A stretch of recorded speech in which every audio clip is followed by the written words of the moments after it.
Guys, Trump जब पूरे world में क्रिटिसाइज हुए अपनी पॉलिसीज़ के लिए, तो अब उन्होंने अमेरिका में एक नया तरीका निकाला है अपने वोटर्स को वापस पाने का।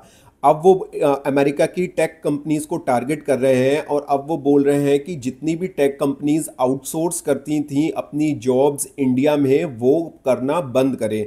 मतलब कि आउटसोर्सिंग इन द सेंस, कोई भी उन्हें इंटरनल सॉफ्टवेयर्स बनवाने हैं या फिर टेक सपोर्ट देना है तो वो अभी आउटसोर्स कर देते थे इंडिया को। और इंडियंस जो हैं वो बहुत ही हार्ड वर्किंग होते हैं, सब जानते हैं, और बहुत ही लो कॉस्ट में उनकी सारे काम होते थे। तो अब ट्रम्प कह रहे हैं कि ये सब जॉब्स को अमेरिका में वापस लिया जाए। तो इससे जो वहाँ का जो अमेरिकन सिटीजन्स हैं जो कि क्वालिफाइड नहीं है इन सब जॉब्स के लिए, जो कि बेरोजगार रहते हैं वहाँ पे, वो बहुत खुश हो रहे हैं क्योंकि वो खुद तो जॉब पा नहीं सकते। अब उनको एक नया तरीका मिल गया है कि भाई हमें जॉब इसलिए नहीं मिल रही है क्योंकि यहाँ पे इंडियंस बहुत ज़्यादा हैं और इंडियन सारे टॉप पोजीशन पे बैठे हैं। तो इंडियन टॉप पोजीशन पे क्यों बैठे हैं? क्योंकि दे आर क्वालिफाइड इनफ।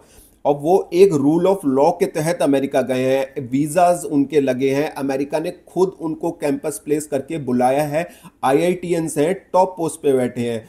तो जो अगर आप क्वालिफाइड इनफ नहीं हो तो वैसे भी इंडियंस वहाँ हो ना हो, आप वो काम नहीं कर पाओगे। आपकी 30 ट्रिलियन इकोनॉमी इसीलिए पहुंची है क्योंकि वहाँ पे हमारा टॉप का जो क्रीम स्टूडेंट्स होते हैं वो अमेरिका लेके गया हुआ है और वो टॉप कंपनीज के सीईओ डायरेक्टर्स बन के बैठे हैं। कि ट्रम्प जिनको जॉब अमेरिका में नहीं प्रोवाइड करा पा रहे हैं तो वो अब ये ठीकरा इंडियंस पे पहुंचा रहे हैं कि इंडियंस की वजह से आपको जॉब नहीं मिल रही है। और जो जिन अमेरिकन को पढ़ना लिखना नहीं है, जिनको जॉब नहीं करनी है, उनको एक रीज़न मिल रहा है कि हम नौकरी क्यों नहीं कर पा रहे हैं, क्योंकि वहाँ पे इंडियंस बैठे हुए हैं। तो वो अपनी असफलता को छुपा रहे हैं इंडियंस के थ्रू।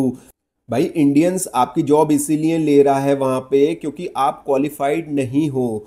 तो ये रीज़न है और ट्रम्प ऐसे वोटर्स को टारगेट करके अपना वोट बैंक बस स्ट्रॉन्ग कर रहे हैं और कुछ नहीं है। इसी चीज़ को फॉलो करते हुए आजकल ऑस्ट्रेलिया और आयरलैंड में भी काफ़ी इंडिया के अगेंस्ट हेट क्राइम्स और रेसिस्ट कमेंट देखने को मिल रहे हैं। तो मेरे को लगता है कि इंडियन गवर्नमेंट को इसके अगेंस्ट स्ट्रॉन्ग स्टैंड लेना चाहिए कि इंडियंस जो वहाँ पे बिल्कुल लीगली गए हैं और कोई भी देखिए, उन लोगों को मैं भी सपोर्ट नहीं करता हूं जो इलीगली जाते हैं, बट जो लीगली गए हैं, पूरा रूल ऑफ लॉ, आपका रूल ऑफ लॉ इतना स्ट्रांग होता है कि आप उसकी पूरी दुनिया में दुहाइयाँ देते हैं कि हमारे हमारे लॉ सबसे स्ट्रांग है। तो कंपनीज ने वो रूल ऑफ लॉ आपका फॉलो किया और हायरिंग स्टार्ट करी, इंडियंस को जॉब आउटसोर्स करी। अब आप कह रहे हैं कि ये सब बंद कर देना चाहिए। तो कहाँ गया आपके लॉज जो कंपनीज ने फॉलो करे?